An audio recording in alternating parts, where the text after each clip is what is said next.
Hey, good morning, guys. Today we're going to be talking about a pretty important topic, and that's going to be Hong Kong. Mainly what's happening in Hong Kong, but more so why it's happening. Usually when you want to figure out why something is happening, you have to look back in history and see the events leading up to it, and then things kind of start to make sense. Even though this is a finance channel, I do think that the topic of Hong Kong, even though it is very political, is one of great importance. Just because Hong Kong is one of the biggest stock exchanges in the world, and it kind of represents a bastion of capitalism in an area of the world where more socialist structures kind of are prevalent throughout the political system. There's a reason for that. In order to talk about Hong Kong, I think we first need to talk about China, mainly ancient China. China had one of the longest lasting systems of government that we know of.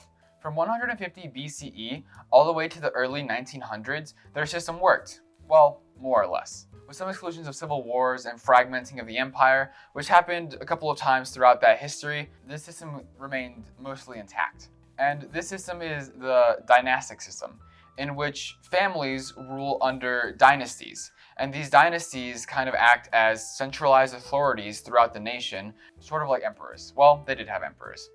Historically, these emperors ruled with iron fists and used military might in order to keep their people in line, which is partly the reason that there were so many revolts and breakings of the Chinese empire throughout its history, but it always ended up coming back together in some way or another.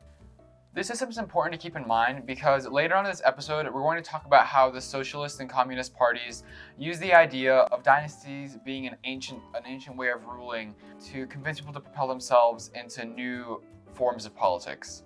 But for now, as with most stories, we need to start back in Europe. So, the year 1792, and Britain has lost the American colonies. During the war with the colonies, Britain was also fighting on many other fronts, including the French front. So the consequence of not only losing a major war, but also losing major sources of economic power, those being the colonies, left Britain in a great amount of debt. Not only did losing this war leave Britain with a great amount of debt, but it also cut off their revenue streams, so they had no way to repay that debt. Now during this time, Britain was also in a world that was becoming more and more connected as industrialization took hold. It was common for nations now to be trading vast amounts of goods, and the Middle East and most of Europe were connected in these trades and would trade mostly openly. And the only exception to this was China. China had very strict trade laws, mostly imposed by the Han, which was a sort of privatized family that controlled the trade in the area. The reason for this is that the emperor saw foreign traders as a threat. Their culture and their imports could be potentially threatening to the Chinese way of life. In order to counteract this, trade was limited to only 3 ports. All foreign traders that wanted to trade with the whole of China had to enter through those 3 port cities. This caused a lot of friction in trade and led to a rise of piracy and smuggling because the Europeans saw that there was so much money to be made in China where they did not have these industrialized goods that they were willing to risk not only their capital but their lives and their freedom in order to make these gains. As smuggling and piracy began to rise, the emperor cracked down even more on these trade rules, limiting trade to only 1 port city. Europeans hated this. This restricted them way too much to actually conduct free trade and limited their profits to only that of what could be transported to 1 port city and what that 1 port city could hold. This anger reached a boiling point when a member of the East India Trading Company, a militarized trade organization responsible for conducting trade in India and the rest of that area, had an official go all the way to the capital. It was not deemed strange for a high-ranking executive of the East India Company to contact British politicians at any point. But in China, the customs were a bit different. And when he arrived at the steps of the Beijing palace, it was seen as a grand insult to have someone so low even be in the presence of the emperor. This disrespect made the Chinese question if Europeans could even be trusted to follow the basic laws of the land. This infraction led to even tighter restrictions in Canton and limited the amount of goods that could come in and out at any point in time, physically putting a hard limit on the amount of money that could be made by Europeans and the amount of goods that could be traded from that port. Maybe you start to wonder yourself, why does this matter? There are so many other places in the world to trade other than China. Trading in this port really is causing so many problems, then why not just go trade somewhere else? Well, the answer to that is tea. Europeans, and especially the British, loved Chinese tea. So much so that they would end up importing up to 10 million pounds of tea a year. 10 million pounds of that. That's an insane number. And as the tea came in by the millions of pounds, so did the silver that was needed to buy that tea. That millions of pounds of tea worth of silver would leave Britain every year and make its way down into the Chinese provinces. If you watched some of my previous videos, you know the dangerous effects of running out of hard currency. And by this time, there had already been cutoffs in the mines of Latin America, and the limitless silver that Europe was exposed to had suddenly run dry. Combined with the previously mentioned debt of the war and the debt of trade that Britain had with China over tea, there was physically not enough currency to pay off the Chinese government or the Chinese merchants that were selling that tea. In order to try to relieve this situation, the British sent an envoy to China to open up trade restrictions and allow goods to flow more equally to and from the empire so that exports and imports could maybe balance out, ending the liquidity crisis and causing the money to circulate more freely. Britain went to Beijing with 3 requests. 1, end the massive restrictions in Canton. 2, get an embassy or a seat in the royal court. And 3, get a grant for a small island off the coast of China somewhere so they could set up a base of operations in order to make trade easier. Now, this failed for probably one of the worst of reasons. Disrespect and misunderstanding between 2 cultures. When the envoy got to China, he did not realize that they were going to require him to kowtow, which means put your head to the floor and bow in front of the emperor. And the envoy, who would not even kowtow for the king himself, could not imagine kowtowing for a foreign emperor. This led to a bad start of negotiations, and none of those 3 things were accomplished. Things were starting to look very dire. And the biggest reason for this might be because Britain was so heavily linked to the East India Company. Britain had previously made very large investments with the East India Company, so much so that the company itself almost represented Britain in foreign affairs. They had Britain's military army backing it up, they had the British coffers funding their explorations, and they were a heavy stream of revenue for the British Empire. So when you add all of the debt that was accumulated by the British Empire and the amount of tea that they were purchasing from China, in combination with the fact that Chinese officials were limiting the amount of trade that could be done, and you have yourself a recipe for disaster. The revenue from the East India Trading Company was stymied and almost brought to a complete stop. So there had to be a solution. And what was that? Well, they thought opium was a good idea. Opium was illegal in China, but thanks to recent British conquests, they had massive amounts of land in India, which was just a stone's throw away from the Chinese border, literally bordering it. So in order to get around the illegality of growing opium in China, what the British did was they started growing opium in the Indian opium fields, or the poppy fields. And they would open up booths on the Indian side of the border and say, hey, we're selling opium to Indians. We're not going to check if you're Indian, we're not going to check if you're Chinese, and if you just happen to be Chinese and buy it and somehow smuggle it over the border, well, you know, not really our problem. So with this kind of business model set up, things move fast. The East India Trading Company was selling around 3 million pounds of opium per year. These vast amounts of drugs were flooding into China. The epidemic got so bad that in the streets you would see fathers, grandfathers, parental figures, even political officials smoking poppy. This put a massive burden on the health budget of the nation, and soon China would enact anti-opium policies. So much so that they would travel to Calcutta, where the British poppy, or the Indian poppy, was being grown, and they would demand its surrender. After no response from the crown or the merchants, they laid siege to the warehouses and eventually burned all the poppy in those warehouses. The amount burned is equivalent to the amount that it would cost to support the entire British army for 60 days. This was greater than the GDP of most countries. After tensions between the British and the Chinese escalated to a boiling point, a single event was a chain reaction to start the war. 2 British soldiers, maybe drinking, maybe not, accounts tell differently, beat a man to death on Chinese soil. The British ambassadors wanted to try him on their ship, but the Chinese officials said that was of bad faith. that they should be tried under Chinese laws and that British citizens, even if they were merchants, were not immune. This led to more disputes, and finally, China decided to hold a trading blockade. All encampments of the British in that area suddenly had no food supply and no water supply. So they had to flee back to a small island off the coast of China. We know that island today as Hong Kong. After almost a month of being on Hong Kong, the British realized that soon they would need to send a ship to fetch supplies. It went to the port successfully, picked up supplies, and it seemed to be almost a successful mission. But sadly, on the way back, they were attacked by 2 Chinese junks. The British fired volleys and destroyed the junks immediately. This was seen as the beginning of the First Opium War.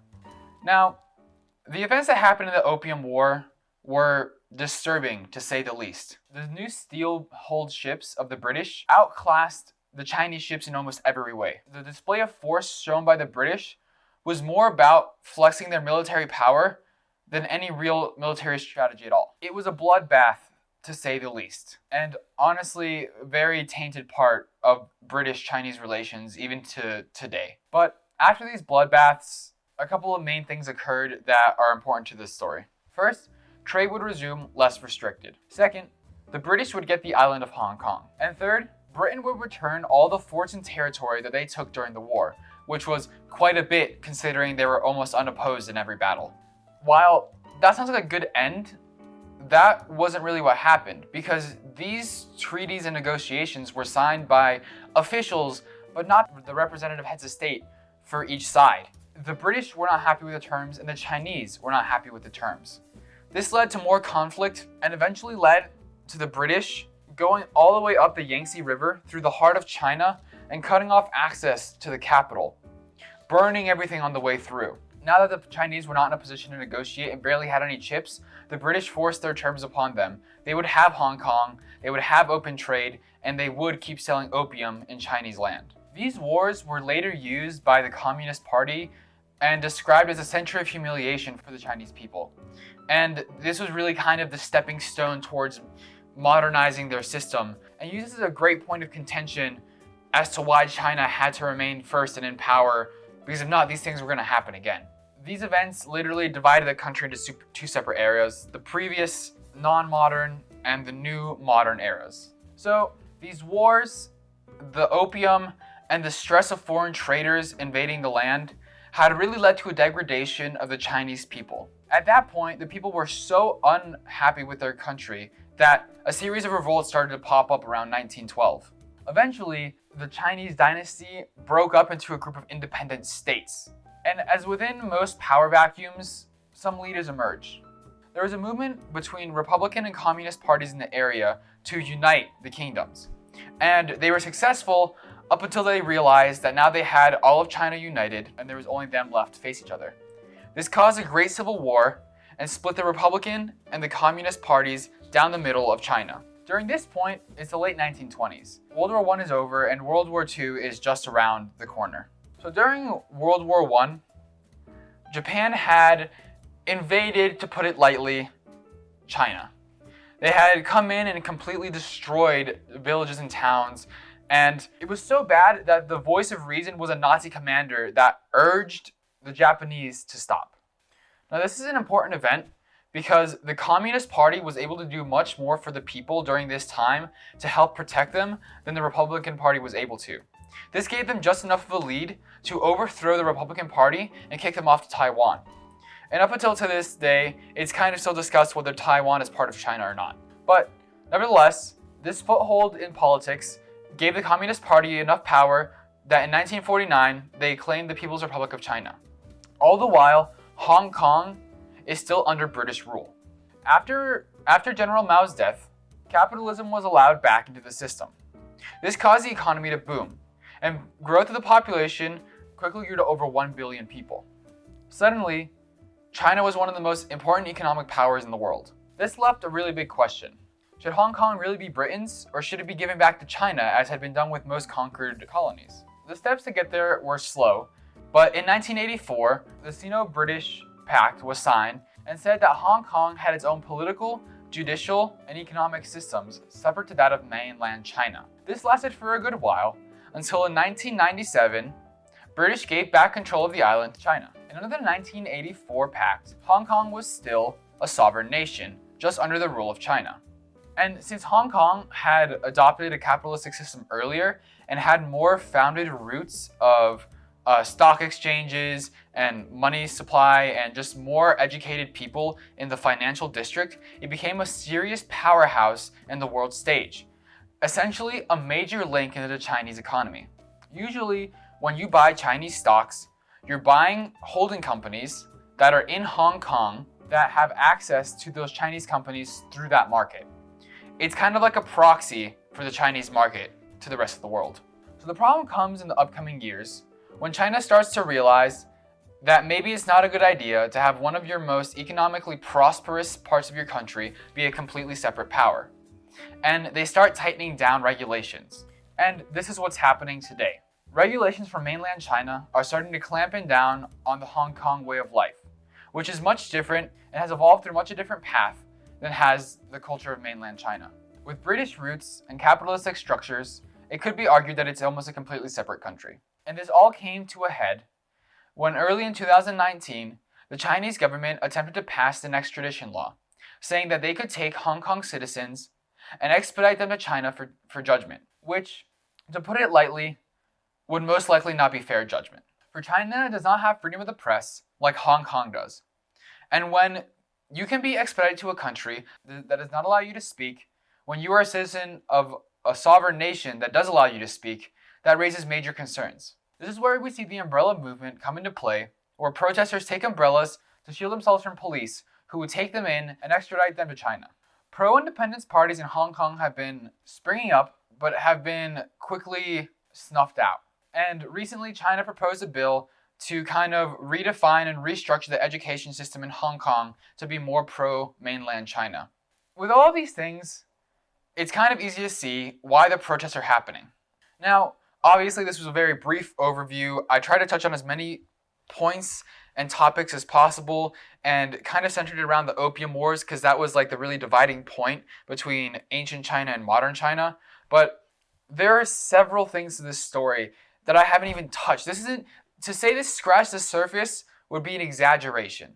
There's so much more detail to this, but I really do hope that this gives you a brief overview of what is happening in China and encourages you to go research further for yourself.